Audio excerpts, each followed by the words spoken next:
जैसे ही उस महिला ने अपना हाथ पानी में डाला, अंदर छिपे एक अजीब से प्राणी ने उसका हाथ कसकर पकड़ लिया। वह अभी कुछ समझ या प्रतिक्रिया कर पाती, उससे पहले ही उसकी आंखों के सामने दो छोटी मछलियां आपस में जुड़कर एक इंसानी हाथ का आकार लेने लगी। महिला ने पूरी ताकत लगाकर खींचा तो हैरानी की बात यह हुई कि वह पानी के अंदर से एक ऐसे इंसान को बाहर खींच लाई जो पूरी तरह छोटी मछलियों से बना हुआ था। अभी भी सदमे में खड़ी श्याओमई ध्यान से देखती है तो उसे एहसास होता है कि वे छोटी मछलियां असल में एक छोटी लड़की में बदल चुकी हैं। लड़की की बातों से पता चलता है कि वह इसी जादुई अकादमी की छात्रा थी जिसे पिछले 100 सालों से पानी के अंदर सील करके बंद कर दिया गया था। श्याओमई अभी उससे और सवाल पूछ ही रही थी कि अचानक वह लड़की सुनहरी रोशनी में बदल जाती है और धीरे धीरे आसमान की ओर उड़ने लगती है और कुछ ही पलों में हवा में पूरी तरह गायब हो जाती है। श्याओमई अब भी इस घटना से उबर भी नहीं पाई थी कि तभी जंगल के अंदर से अचानक एक विशाल बिना पंखों वाला अजीब पक्षी बाहर निकल आता है। वह अपने भारी पंख फड़फड़ाता हुआ झील के बीचों बीच आकर उतरता है। यह दृश्य देखकर वहां मौजूद सभी लोग डर के मारे जान बचाकर भाग खड़े होते हैं, लेकिन श्याओमई वहीं अपनी जगह पर खड़ी रह जाती है। और तभी एक चौंकाने वाली बात होती है। जब वह अजीब पक्षी पास आता है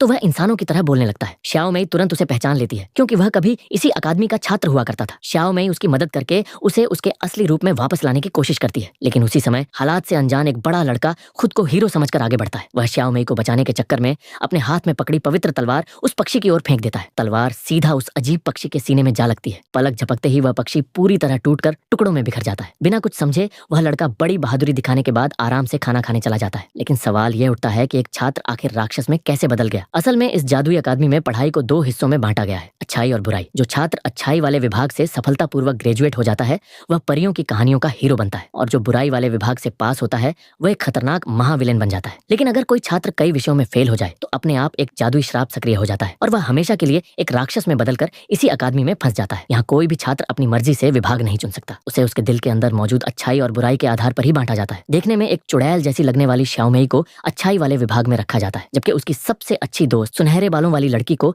बुराई वाले विभाग में भेज दिया जाता है। बाहर से किसी राजकुमारी जैसी दिखने वाली वह सुनहरे बालों वाली लड़की इस फैसले से बेहद नाराज होती है, लेकिन चाहकर भी वह इसका विरोध नहीं कर पाती और चुपचाप इसे स्वीकार कर लेती है। बुराई वाले विभाग की पहली ही क्लास में एक लड़का खुद को साबित करने के लिए कुछ बड़ा करना चाहता है। वह तय करता है कि वह एक वेयरवुल्फ यानी भेड़िया मानव में बदल कर दिखाएगा। वह पूरी ताकत से अपना चेहरा लाल कर लेता है, लेकिन अगले ही पल उस लड़की की हरकतें देखकर वहां मौजूद सभी लोग हैरानी से अपना मुंह खुला का खुला रह जाते हैं।